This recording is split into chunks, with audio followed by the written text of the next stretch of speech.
Não aceitem a culpa. Não aceitem o pecado. Não existem. Culpa e pecado são duas palavras que nós devemos substituir pela responsabilidade.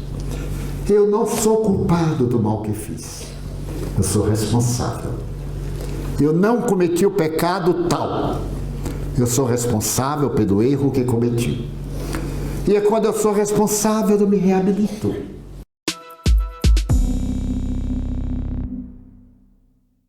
Mesmo uma análise sem aprofundamento na doutrina espírita apresenta um conceito equivocado. Qualquer sofrimento, qualquer desafio, qualquer prova, logo, apressadamente, algumas pessoas dizem: bem, é uma punição divina, é um castigo. A dor é nada mais do que um processo de purificação. Como estamos utilizando-nos de um veículo sensível e que se decompõe com facilidade, é óbvio que essa decomposição proporciona as dores físicas. Mas nós temos, por outro lado, as problemáticas emocionais, os sentimentos, toda a coleção de experiências, de existências pretéritas e atuais.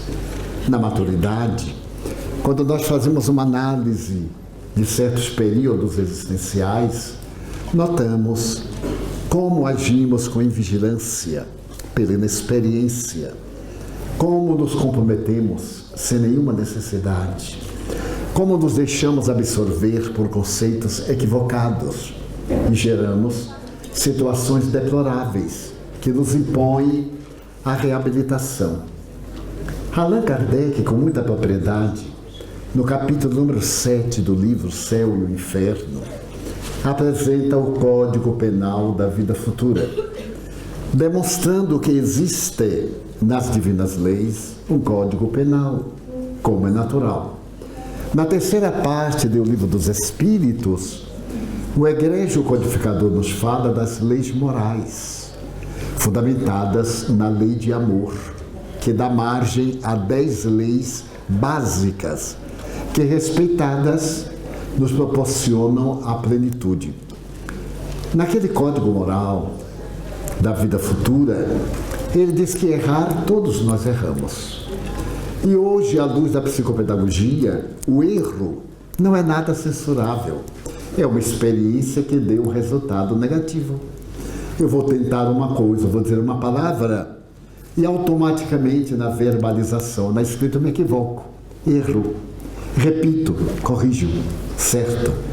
Portanto, é uma questão mais filosófica do que real. Aquilo que nós consideramos erro é uma experiência cujo resultado é oposto ao bem. E Kardec fez uma pergunta fantástica aos benfeitores da humanidade. O que é o bem? Tudo que é conforme à lei de Deus. Qual é a lei de Deus? É a lei de amor. E o que é o mal? É o oposto disso. Então, toda vez que nós agimos de maneira que agride o bem, que é a lei de Deus, chamamos isto mal. Mas ao repetirmos a experiência, corrigimos e passamos do mal para o bem. É uma arte de sabedoria tirar o positivo do negativo, tirarmos o bem de uma lição desagradável. Quanta coisa aparentemente má nos acontece e que é invariavelmente para o nosso bem. Muitas vezes no relacionamento afetivo nós perdemos a companhia e lamentamos profundamente. Foi talvez a melhor coisa que nos poderia acontecer, porque mais tarde o efeito desse mau relacionamento seria muito pior. Primeiro para a família. Um mau relacionamento para os filhos é um exemplo degradante da sociedade. E o lar é a escola do futuro. A infelicidade dos nossos filhos, em razão de estarmos relacionando-nos agressivamente, a responsabilidade é nossa. Porque nós temos hoje os filhos porque queremos. E se não desejamos assumir a responsabilidade, evitemos. A ciência nos dá instrumentos positivos para nós organizarmos a família. Então, muitas vezes, achamos que o mal, sim, é uma coisa desagradável, que pode resultar num grande bem. Dentro dessa colocação, nós vamos ver que trazemos muitos conflitos de outras vidas.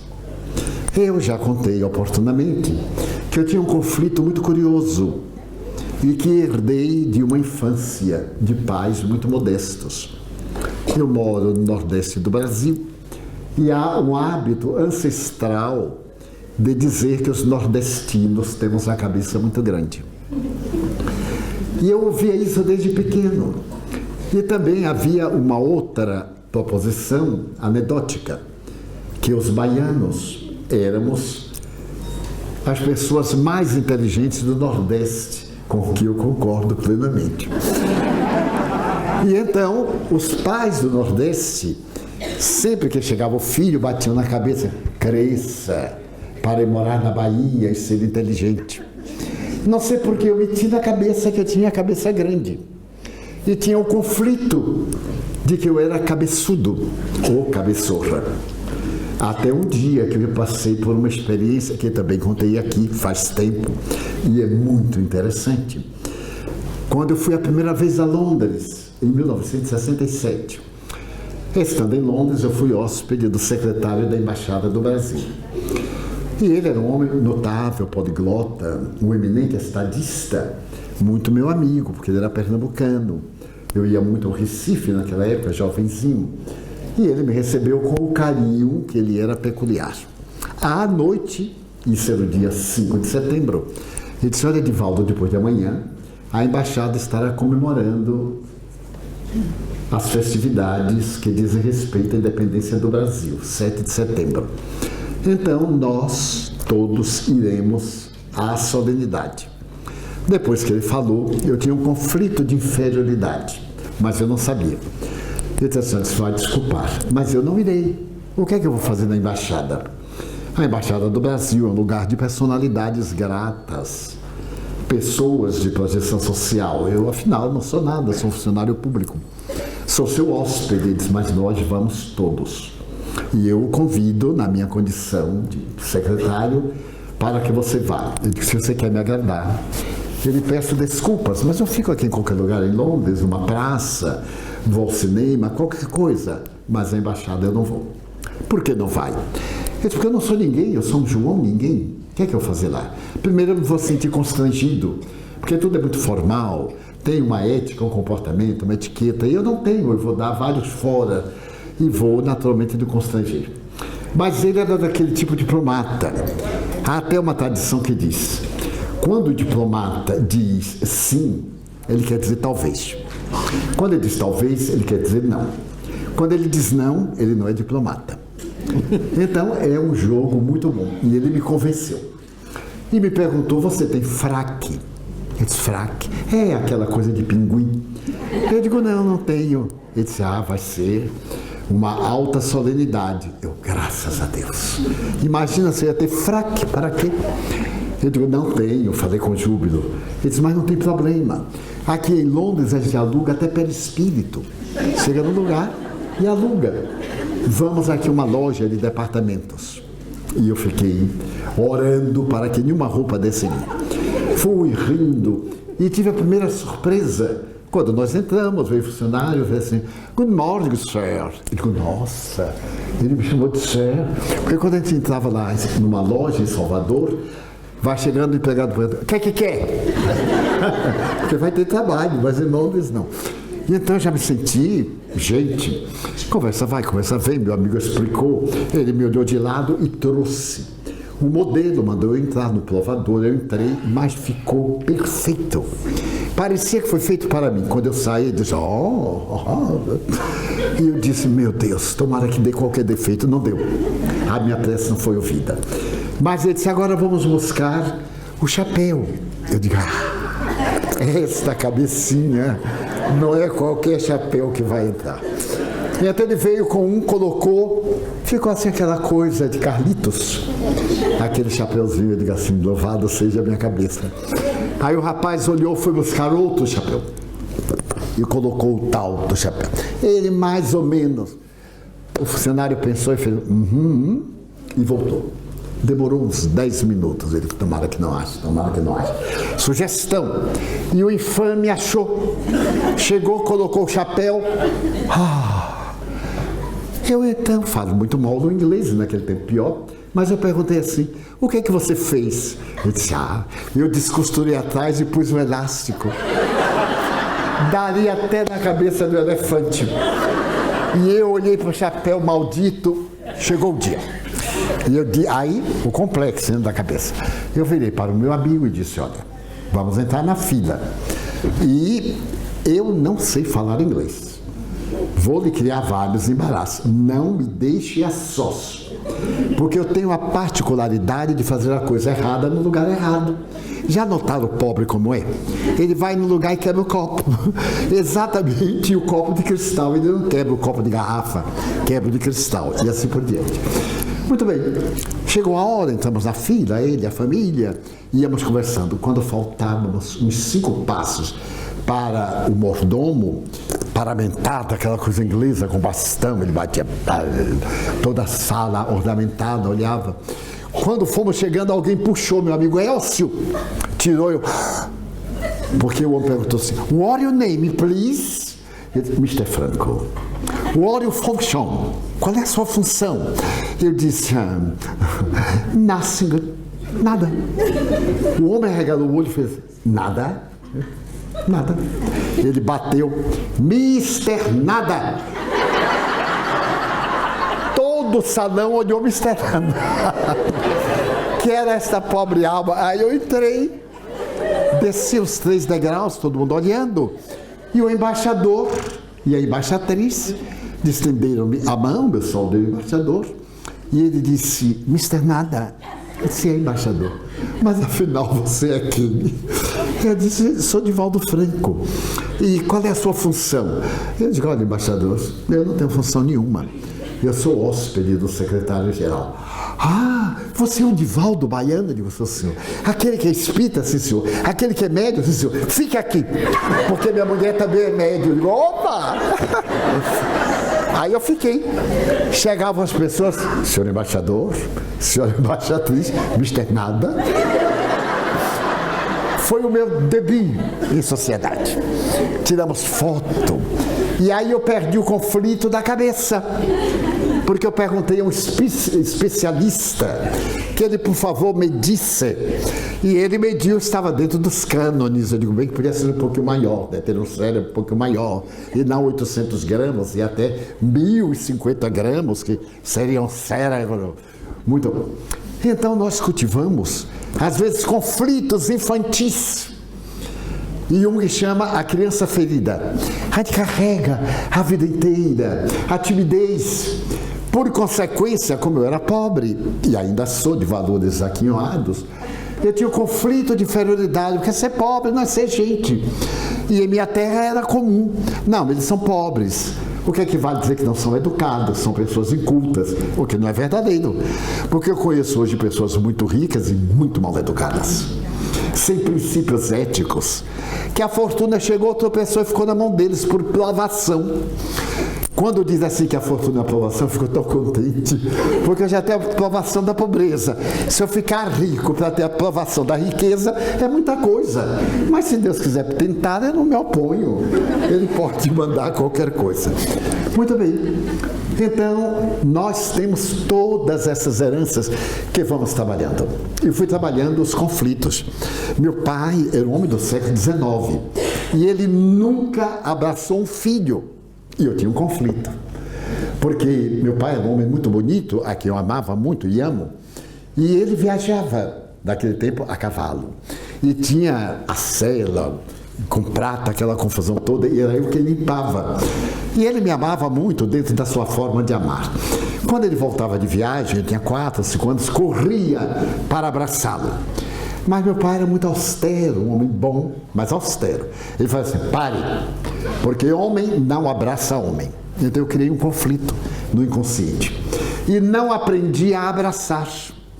Toda vez que uma pessoa vinha me abraçar, eu me fechava com uma ostra ou com uma sensitiva. Não sabia abraçar, nunca fui abraçado, só por minha mãe, que era o oposto.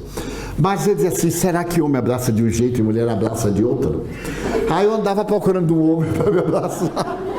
E tinha acanhamento de dizer. Então eu chegava para de volta, eu vou dar um abraço. Não, eu estou muito suado, não sei o quê. Aí já uma desculpa. Mas Nilson, esse amigo que foi um pai para mim, embora a diferença de 2 anos, era o rei do abraço. Ele já nasceu abraçando a parteira, porque não é possível. Ele adorava dar um abraço. E as pessoas adoravam-no, porque era o espírito de escola. Uma vez em São Francisco da Califórnia, estávamos, e a apresentadora, ao falar sobre mim ao público, ela entreteceu considerações muito interessantes a meu respeito, algumas exageradas, e também sobre Nilson. E disse assim, no fim, abracem tio Nilson, porque ele tem um abraço terapêutico. E notem, hoje existe abraçoterapia. Foi criado na Califórnia, em São Francisco, por um notável juiz de direito.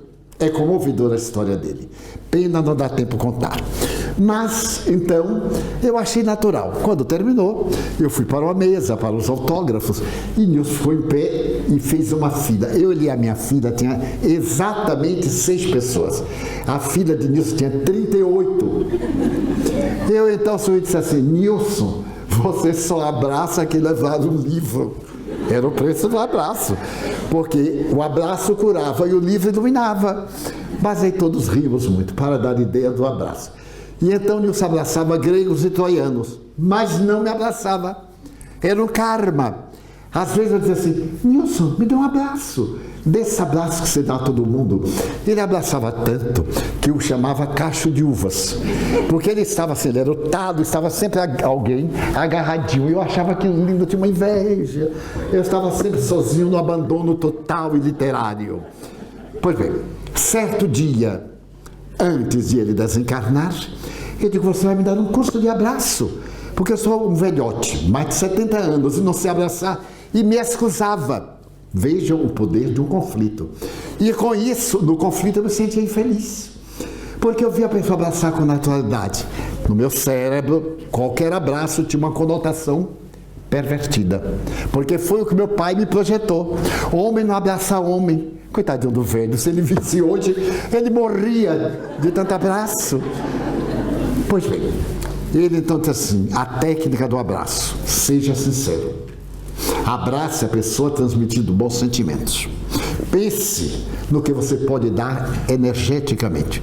Esta parte procure tocar, porque aqui é o plexo solar, é o chakra cardíaco, e emita, ele falando teoricamente, e hoje é absolutamente científico, comprovado. E então, eles vamos treinar entre nós, porque afinal você é meu pai, é meu irmão, é meu amigo de 70 anos. E até ele me deu um abraço, mas eu me senti tão bem. Gostei tanto do teu abraço, que eu já andava com a mão acertada de volta. E comecei a abraçar, a princípio com um constrangimento, sempre meio acanhado. Mas superei, porque era um hábito. Então os hábitos nós substituímos às vezes com muita dificuldade. Imaginemos hábitos morais, mentais, que nós cultivamos um rosto sereno e uma alma atormentada. Então a proposta da felicidade é mude de hábito. Aprenda a ser feliz. Por favor, seja feliz. Você tem o direito de ser feliz. Nós nos encontramos na Terra para a felicidade. Os provérbios dizem, a felicidade não é deste mundo. Claro, não é, mas começa aqui, pelos hábitos que nós engendramos e que vamos realizando para sempre.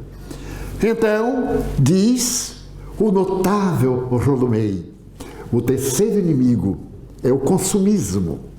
Como fuga, nós compramos coisas. E compramos coisas que não necessitamos. Deixamos de ser felizes. Vai ter uma festa. Ah, mas eu não tenho uma roupa nova, não vou. Mas que tem a ver a festa com a roupa nova? Eu vou com a roupa velha. Faço a ferro, eu me sinto bem. Ah, mas o que é que os amigos vão dizer? Quem disser qualquer coisa que dê de presente. Eu sendo um homem público, me acontece o que vocês não imaginam. Me aconteceu agora em Miami, em fevereiro, quase que eu me casei sem saber.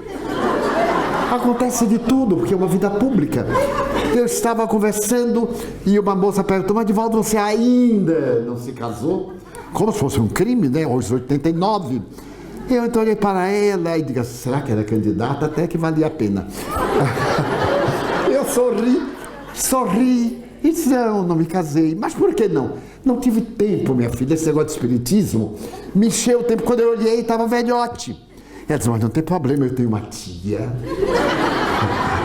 quase da sua idade. Eu disse, o que quer dizer quase? Ah, ela é um ano mais velha do que você. Eu disse, ai meu Deus, só me aparece UTI, né? Trabalho de UTI. Mas eu mantive a linha, de assim, que interessante. E como é a conduta moral dela, né? Porque você vê a conduta moral. Casamento com resistências morais, né? Porque se a velhota fosse da lista Forbes, a gente casava, no outro dia ela morria, de morte natural, é claro. E eu resolvia vários problemas da humanidade. Eu perguntei, como é que é a velhota? Não, velhota não se precisa de ver. Eu digo, nossa, mas como é que eu preciso de ver? Olha, ela está ali, eu dei uma olhada. Digo, chame, me apresente. Ai, coitadinha, era pior do que eu. Veio aquela coisa, não tinha boca, a boca era desenhada. E ela, a sobrinha, querendo se ver livre, né? Achou que eu era espírita, que espírita é bobo, esse negócio de caridade, que eu estava na hora de fazer caridade. Mas a essa altura do campeonato, nem caridade ajuda. Então ela disse assim, meu nome é Mr. Tal. Eu digo, Mr. Meu nome é Mr. Tal. Apertei a mão, aquela mão trêmula de Parkinson. Eu digo, mas não é possível. Ela quer me dar um defunto para eu carregar. Aí a velhota disse, minha filha, minha netinha disse que você é um homem solteiro. Eu moro aqui no lar, tem festa de terceira idade. Aí o amor esfriou, porque eu tenho horror à festa da terceira idade. Aquelas coisas arrastando os pés. Não, tenha paciência. Eu respeito muito a terceira idade, graças a Deus ainda não cheguei lá.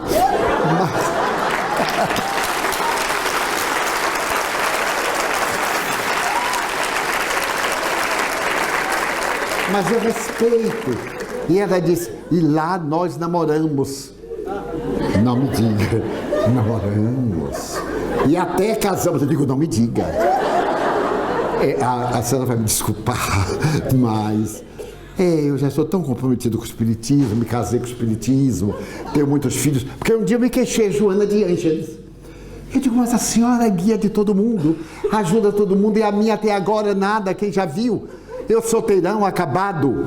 Ele é de solteiro? Não, o senhor é casado. Eu casado com quem? Com o espiritismo. Eu digo, nossa, nem sabia.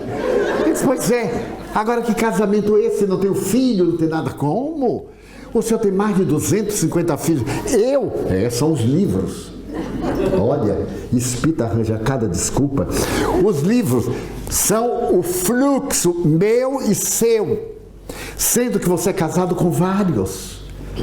Não me diga, é casado comigo, é casado com Sheila, com Amélia Rodrigues, é casado com Manuel Flame de Miranda. Eu digo, nossa, e aí lá vai. São os filhos. Eu digo, até que dá certo. Mas não tenho netos. Pense, senhor.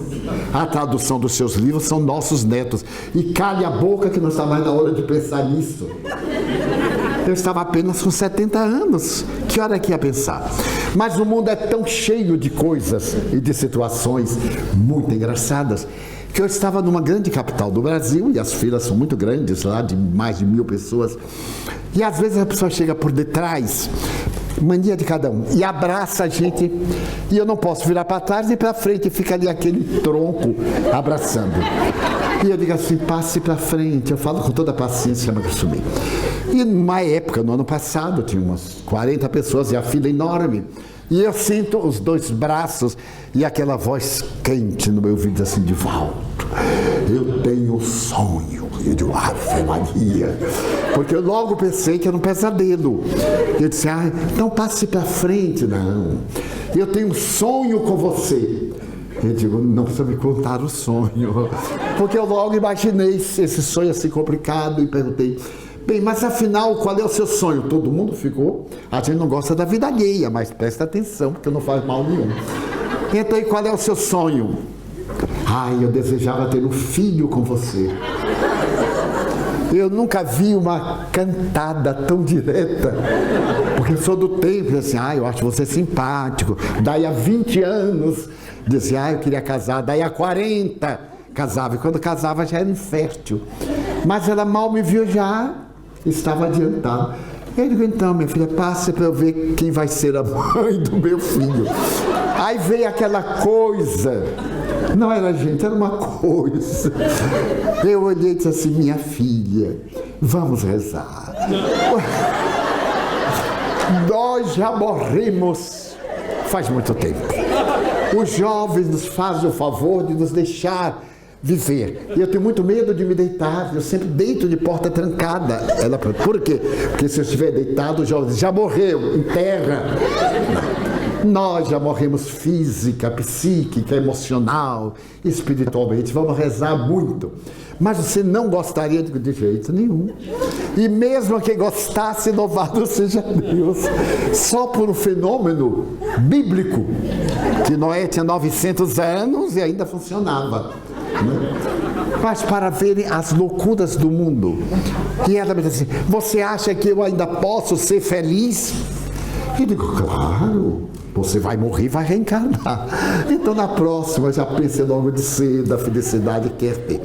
Porque nós colocamos felicidade nessas banalidades. E fazemos a fuga psicológica nas apresentações. Compramos coisas inúteis para sermos comentadas. Atormentamos-nos, porque é o Natal, é o Ano Novo. Eu não tenho traje próprio, a túnica nupcial a que fala o Evangelho. Mas eu tenho caráter e nunca me esquecerei de Gandhi, quando ele recebeu um prêmio dado pelo Vaticano a um dos homens mais notáveis da Terra.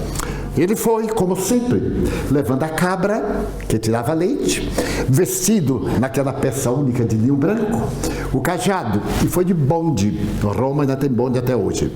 Saltou na Avenida Imaculada e foi caminhando. Quando ele chegou à porta de entrada do salão, o protocolo disse, Mahatma, não pode. A etiqueta não permite apresentar-se assim ao Papa. Ele disse, bem, mas eu li que ia ganhar um prêmio pelos serviços prestados à paz da humanidade. Muito obrigado. Voltou, mandou comprar um traje e mandou o traje para receber o prêmio. Porque o prêmio era para o traje, não era para ele. São os nossos paradoxos. E continuou feliz. Naquela mesma época, ele passeava por Oxford Street, a grande rua dos visitantes de Londres. E estavam com ele o vice-rei da Índia, em nome do rei, altas personalidades visitando uma joalheria. E ele olhava a cada peça e sorria.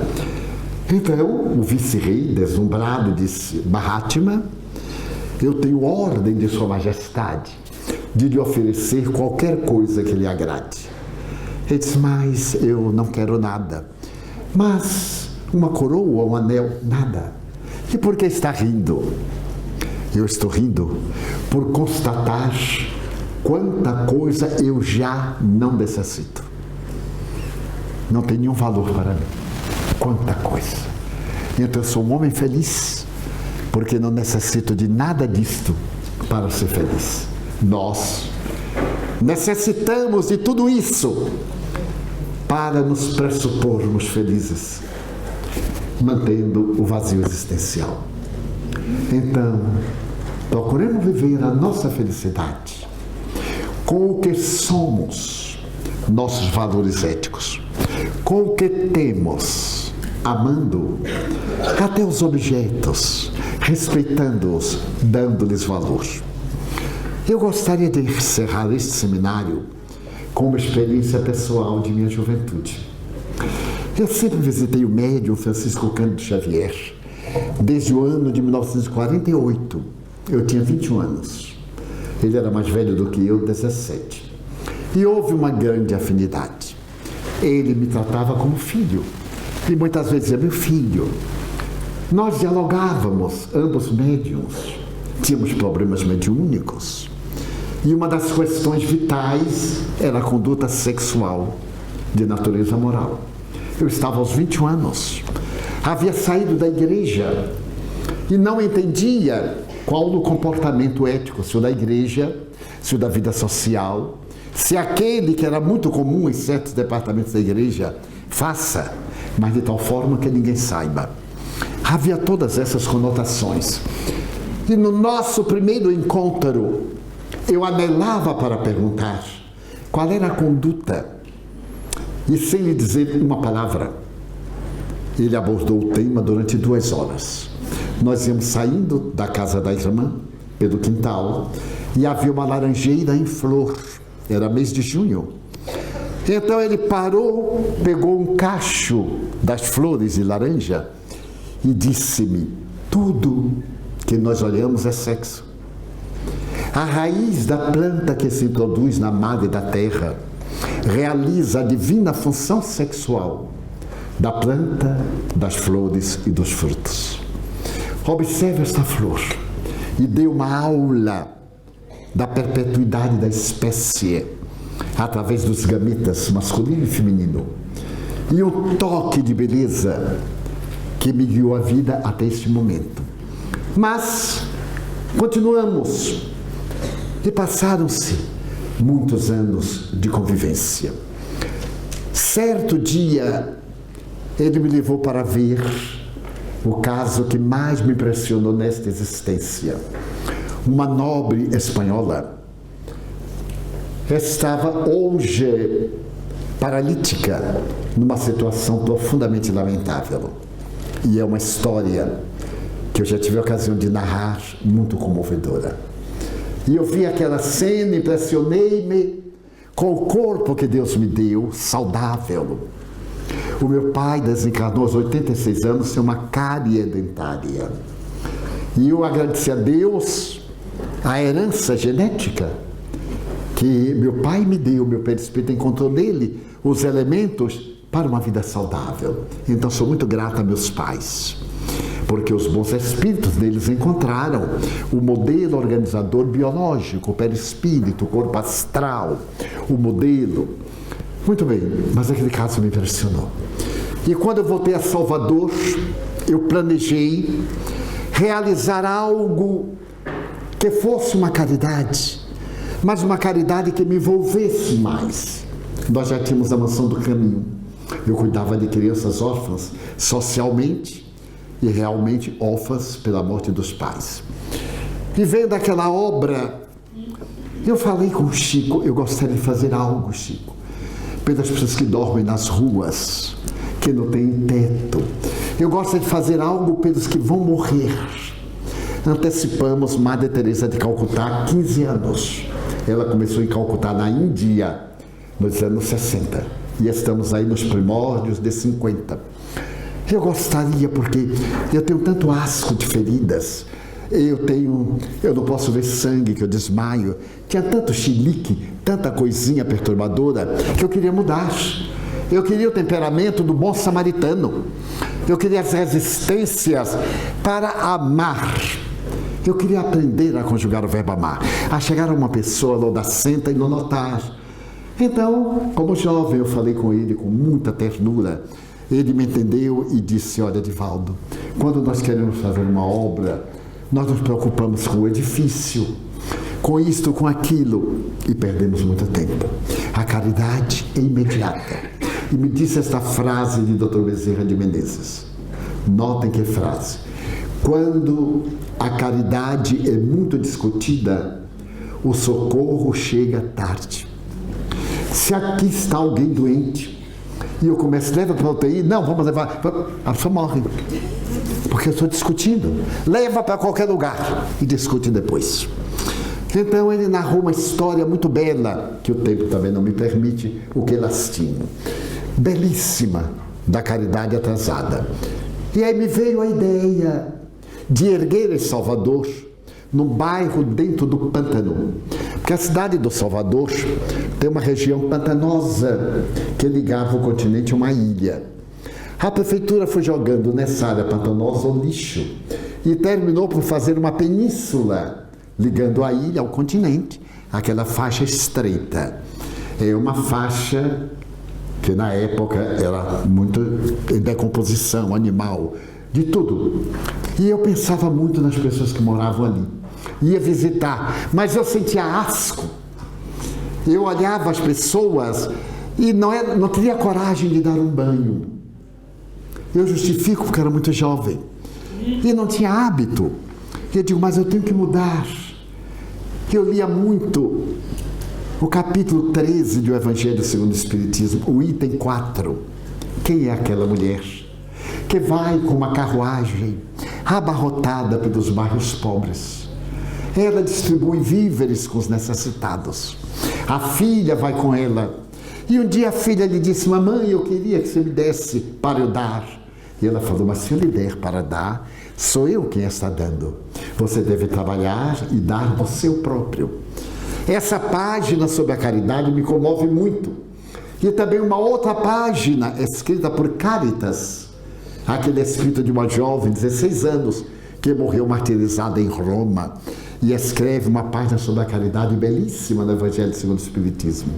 E eu queria pautar a minha vida assim, olhar a pessoa e não ter pena, compreender a razão, a justiça divina, apiedar-me no sentido da solidariedade, e não dizer, coitado, e ir embora para uma festa. Eu estava nesse transe quando eu pedi ao Dr. Bezerra de Menezes que me inspirasse a minha juventude para me dedicar à solidariedade humana.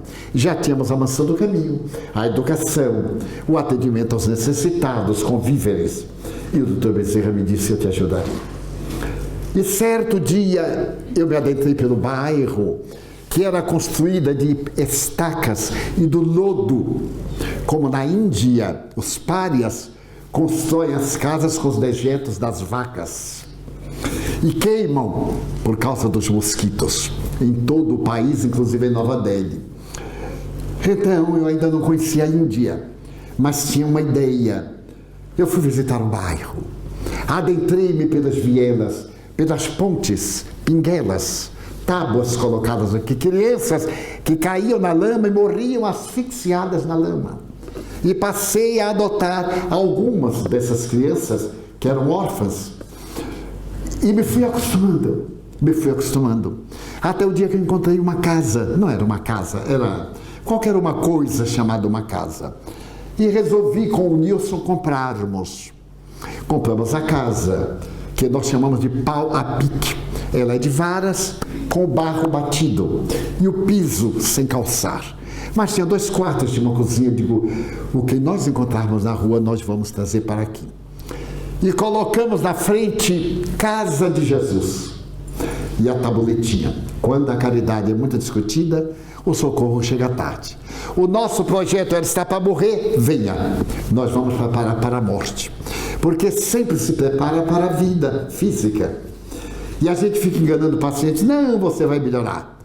O nosso trabalho é dizer, você vai morrer, mas vai viver, a vida continua. Falarmos da imortalidade da alma, alegrar a pessoa em abandonar o destroço para encontrar a vida. E fomos muito felizes, porque falamos com os amigos da reunião e fizemos uma escala de plantão. Nós não queríamos empregados, nós éramos os servidores. Os homens dávamos o trabalho à noite, por causa do nosso dever funcional. E algumas senhoras trabalhavam durante o dia. Montamos. Quando estávamos no auge, nós tínhamos um epiléptico, tínhamos 2 tuberculosos, tínhamos um ex-ranceniano que tiramos das ruas.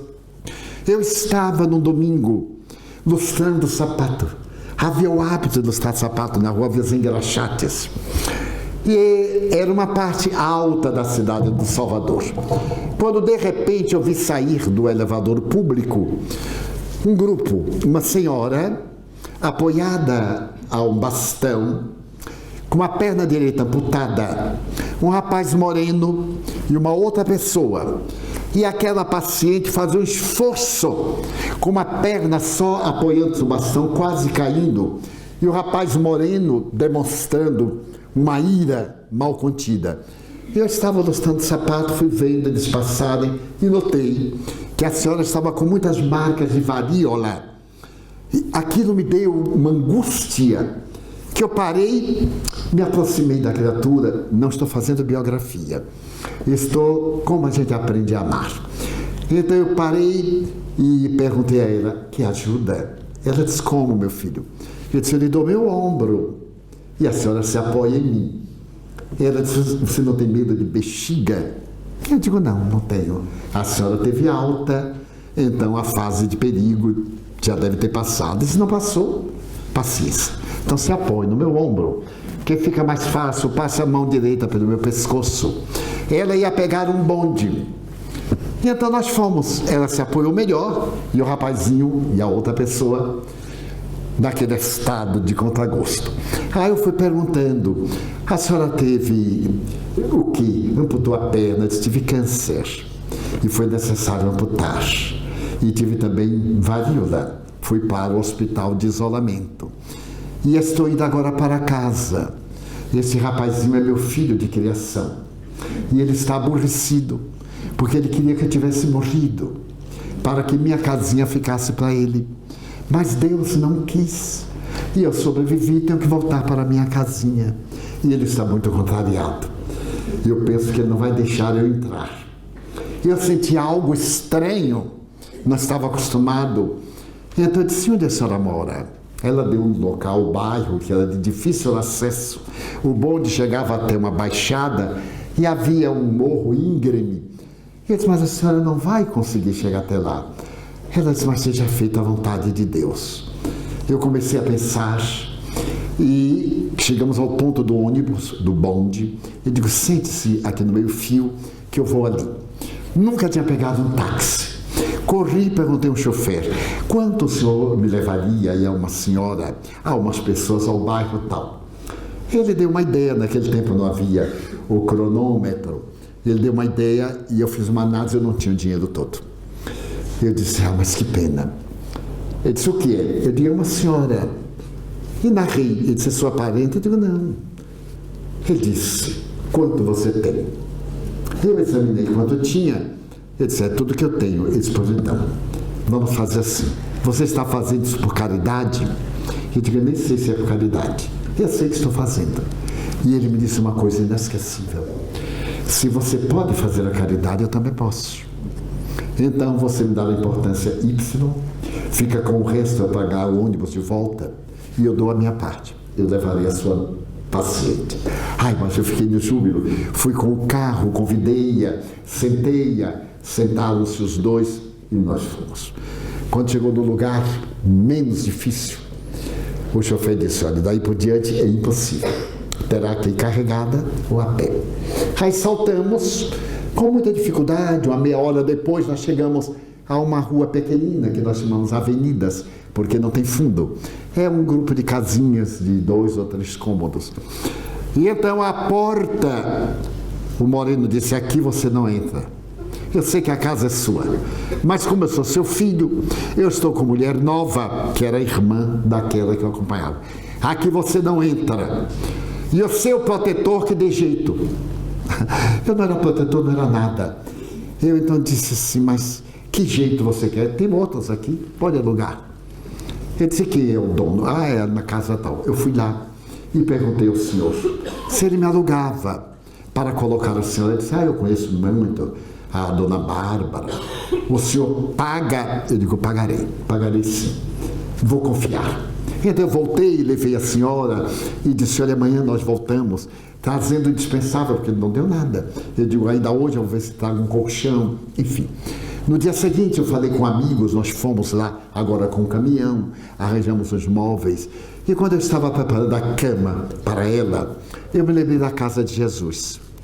Eu então disse: dona Bárbara, a senhora não me conhece, nem eu conheço a senhora.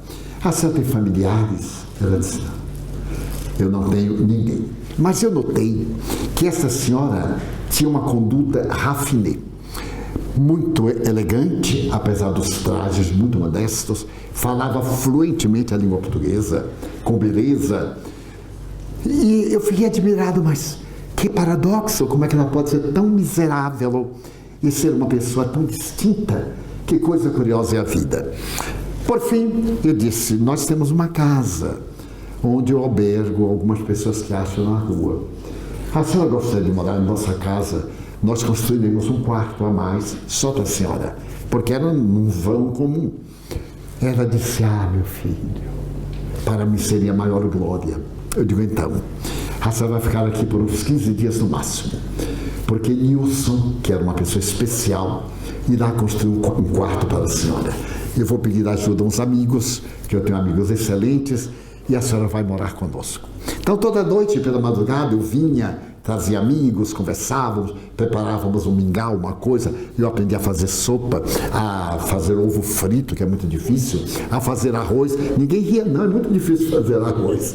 Por fim, eu me tornei um gourmet, mas um gourmet fantástico, da meia-noite em diante. E levamos-la para o quarto. Então ajudei a pintar, quer dizer, caiar, branco e tal. Colocamos, e aquela dama refinada, mas ainda com as marcas da varíola, se tornou um verdadeiro anjo, porque levantava, vez que outro, conversava com os doentes, com os ex-rancenianos. Era uma maravilha. Mas a vida é muito peculiar. E no dia do meu plantão noturno, ela me chamou e disse, você nunca me perguntou nada. Por quê? Eu disse, porque eu não desejo saber nada. Importa a senhora. Ela disse, olha, Divaldo, aquele baú que ela está, que foi o único bem que o filho adotivo deixou sair, conta um pouco da minha vida. Abra-o. Era um baú antigo, couro e madeira, e uma parte de lingueta onde botava um cadeado. Eu abri e encontrei velhos recortes de jornal. Achei curioso que ela guardasse aqueles recortes de jornal. Ela disse, pegue alguns e vamos ler. Essa dama havia sido embaixadora do Brasil em diversos países da Europa, da Ásia e da América do Sul. Num período tal, sob o governo X, havia sido uma primeira embaixadora do Brasil no mundo. Mas se tornou uma dama famosa. Os anos passaram-se e as adversidades políticas sucederam-se. E ela perdeu a função, perdeu a aposentadoria, que não tinha garantias na época. As aposentadorias no Brasil somente vieram com Getúlio Vargas, em 1937, durante o período ditatorial. E ela ficou na extrema penúria, a ponto de ter que trabalhar como doméstica para sobreviver.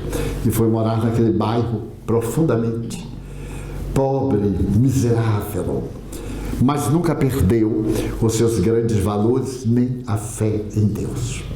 Então ela confessou-me, narrou dos gloriosos dias, das ilusões, dos amigos, das distrações e da realidade. E de como ela logrou ser feliz na glória e agora no testemunho, porque um dia alguém lhe deu o Evangelho segundo o Espiritismo. Quando ela estava na ruína, ela leu quem é aquela mulher rica que, através de uma carruagem bem nutrida, sai para atender os miseráveis. Que grupo é aquele de mulheres que trabalham para os pobres enquanto o homem lê? Mal sabem os pobres de que alguém está pensando neles, costurando casacos de lã porque o inverno será rigoroso. Muitas mães erguem os filhos nos braços e os peitos não têm leite. Acalmai-vos, porque Deus providencia a misericórdia. E isso, Divaldo, me fez tanto bem. Era exatamente o que eu adorava no Evangelho. Então ambos nos comovemos até as lágrimas. E ela me disse, eu estou me confessando hoje, porque meu marido me apareceu e disse que eu vou morrer. Então eu quero me despedir de você, o anjo bom que Deus me colocou na terra. Eu sempre me pergunto, por que esse rapaz, por que essas pessoas? Ele disse, porque existe reencarnação. Possivelmente nós já estivemos juntos em algum período, E eu lhe sou um grande devedor, porque eu aprendi a amar a senhora como se fosse minha mãe, o ser a que mais eu amei na terra. E a senhora, para mim, é o exemplo de grandeza. Eu a amo de tal forma que eu consigo hoje amar as meretrizes. Eu frequento, até hoje, o bairro do Meretrício em Salvador para aplicar passes. Muitas me mandam chamar a hora da morte. E eu ia com Nilson, agora vou a sós pela madrugada. Tuberculose, sífilis me são muito familiares. E elas me narram, algumas o filho dorme embaixo da cama, sobre a qual recebem clientes. Muitos levamos para a mansão. E então a senhora tem me ensinado a amar. E eu nunca me esquecerei. Ela me olhou demoradamente e disse: diga por onde você for que a felicidade é possível, que depende do enfoque. E ela começou a passar mal. O enfoque é este: eu sou imortal, eu nasci para ser feliz. As dificuldades são fenômenos de trânsito. Se o automóvel fura o pneu, nem por isso deixa de chegar ao objetivo. Então esses acidentes de percurso não devem impedir a nossa meta.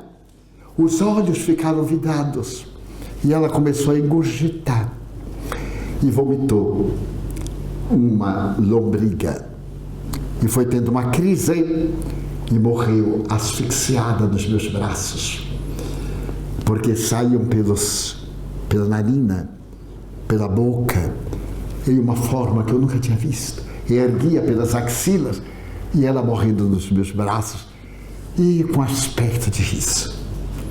Foi a maior experiência humana da minha difícil existência terrestre.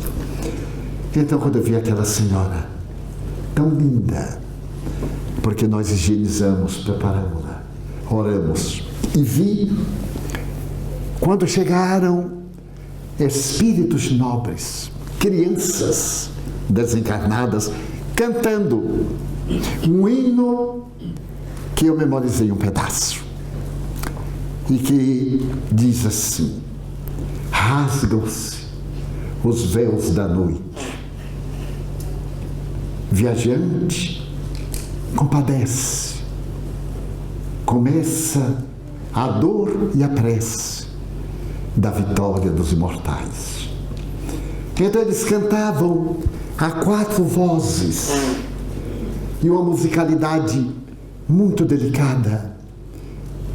Embalava aquele quarto o mínimo de branco caiado. E eu via cair pétalas de luz.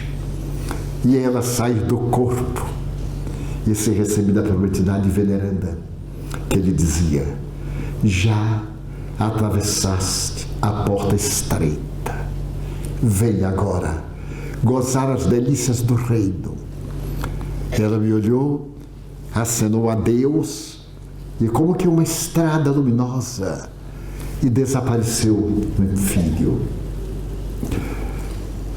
E então eu me prometi, naquela noite madrugada, que nunca me esqueceria dos invisíveis, das pessoas que riem chorando, dos que têm qualquer tipo de dor, dos abortistas, dos que cometeram gravames, para lhes dizer que não se atormentem, não aceitem a culpa, não aceitem o pecado, não existem. Culpa e pecado são 2 palavras que nós devemos substituir pela responsabilidade. Eu não sou culpado do mal que fiz, eu sou responsável. Eu não cometi o pecado tal, eu sou responsável pelo erro que cometi. E é quando eu sou responsável, eu me reabilito. Mas quando eu sou pecador, eu tenho que ser punido. Quando eu tenho culpa, eu tenho que ser agravado. Então a felicidade é fácil. Basta que descobramos que nós estamos na terra, sim, para ser feliz. Jesus disse docemente: meu reino não é deste mundo. Como a dizer que a felicidade, interpreta Kardec, não é deste mundo. Mas é essa felicidade vã, ilusória. Essa felicidade do não sofrer, que é impossível. Porque somos constituídos de uma energia condensada putrescível. E em cada segundo morrem em nosso sistema sanguíneo 30 milhões de hemácias. E nascem 30 milhões de glóbulos vermelhos em cada segundo. É natural que estejamos no processo de decomposição até a hora que atinge os nervos sensíveis e nós passamos a experimentá-los e a sofrê-los. Não nos tornemos desditosos com isto, porque estamos sozinhos, porque nos abandonaram, porque alguém doente e feliz veio para nossas mãos. Não há acasos. As divinas leis estabelecem e nós não temos a família que gostaríamos, mas temos a família de que necessitamos para ser felizes. Por isso que o nosso tema é: seja feliz hoje. Mesmo que haja lágrimas, que bom, que eu estou vertendo lágrimas, mas não estou causando lágrimas nos outros. Que bom que sou eu quem está resgatando, enquanto muitos se estão comprometendo. Ser feliz é muito fácil. Abandonemos então essa fuga pelo consumismo. Olvidemos o individualismo e tenhamos cuidado com o sexismo. Esses 3 fatores referidos pelo notável teólogo e psicólogo americano Rollo May. E gostaríamos de agradecer à Federação Espírita Portuguesa pela ditosa oportunidade de estar novamente convosco. Não é uma conferência, é uma convivência. Eu gostaria, depois da nossa prece final, que todos nos abraçássemos, que virássemos para o lado e que o outro não é um desconhecido, é um amigo, é um irmão, cujo nome nós ignorávamos. Que façamos isto e que nos lembremos que nós estamos na Terra para tornar o mundo melhor. Abandonemos o pessimismo, a queixa e agradeçamos todas as dádivas que nós temos. Quanta maravilha Deus nos dá gratuitamente e nós não merecemos. Então Joana de Ângeles disse-me que nas horas em que eu estivesse mais doente, que eu pregasse mais o Evangelho. A doença era o silício, a pregação era a libertação. É fácil falar sobre o bem quando tudo está bom, mas é difícil falar sobre a alegria quando nem tudo está bem. E é mais difícil dar esperança quando parece que não há solução. Há uma lenda que as estrelas foram buscar o Altíssimo e pediram permissão para descer à Terra. Viam a Terra de longe e desejavam conhecer o planeta. E o Altíssimo aqueceu. E numa certa noite que começava 1 bilhão de estrelas, desceu à Terra. E a Terra ficou resplandecente. E o Altíssimo ficou embriagado de alegria. Antes de a madrugada atingir o clímax, as estrelas começaram a voltar. E Pedro foi contando-as: 10.500, 8.790, 900 milhões e tal, 900 milhões, 999 milhões, 999. Ué, está faltando uma estrela. E continuou, tentou, até que chegou outro dia. E ele não conseguiu contar corretamente. Foi então que, olhando a Terra, ele pôde ver uma luminosidade estranha na escuridão do planeta. E voltou-se para uma das estrelas que estava perto dele e perguntou: mas que pirilampo é aquele? Não, não é um pirilampo. é a esperança. A estrela que se negou a vir para o paraíso, porque viu tanto sofrimento na terra, que pediu ao Altíssimo para ficar consolando as criaturas no mundo.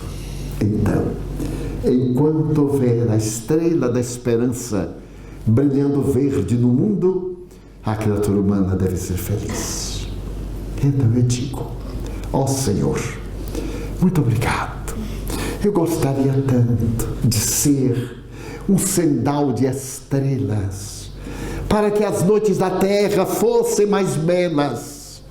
Mas na minha pequenez eu te digo desta vez, se eu não puder ser uma constelação de astros, deixa que eu seja um vagalume na noite escura, diminuindo a amargura dos que andam na solidão. Eu desejava ser uma chuva que reverdecesse a terra e a enriquecesse de pão. Mas eu sou tão pobre, tão só, que nada tenho. Então eu venho pedir-te, se eu não conseguir ser um trigal, que pelo menos seja um grão, que caindo no chão reverdeça a terra e me transforme na bênção do pão. Senhor, eu desejaria ser a chuva generosa para matar a sede da humanidade. Mas se eu não lograr, deixa-me ser um copo com água fria para matar a tristeza, a desídia e atender a sede dos que estão na ilusão. Eu desejava ser um jardim de flores de todas as cores para embelezar a terra. Mas na pobreza que minha alma encerra, se eu não puder ser um jardim, deixa que pelo menos eu seja uma rosa solitária na frincha da rocha, colocando beleza na paisagem da terra. Eu queria ser um pomar de frutos para matar a fome, mas se não conseguir, eu te quero pedir para ser uma árvore, projetando sombra do chão. E quando passar alguém pelo meu caminho, eu perguntar, quem és tu? Sou teu irmão, dá-me tua mão, irei contigo, eu sou teu amigo. E eu começo a gritar, Senhor, eu desejaria ser poeta, orador, esteta, para cantar as glórias do teu reino imortal. Porém me faltam o verbo, o estro, a magia, a beleza, e como nada sou, deixa-me dizer-te, obrigado, Senhor, pelo teu amor, ajuda-me, já que assim diz, a ser feliz. Muito obrigado, então, por tudo aquilo que me desse e me dás, pelo teu amor e a tua paz. Muito obrigado, Senhor. Muito obrigado, Senhor.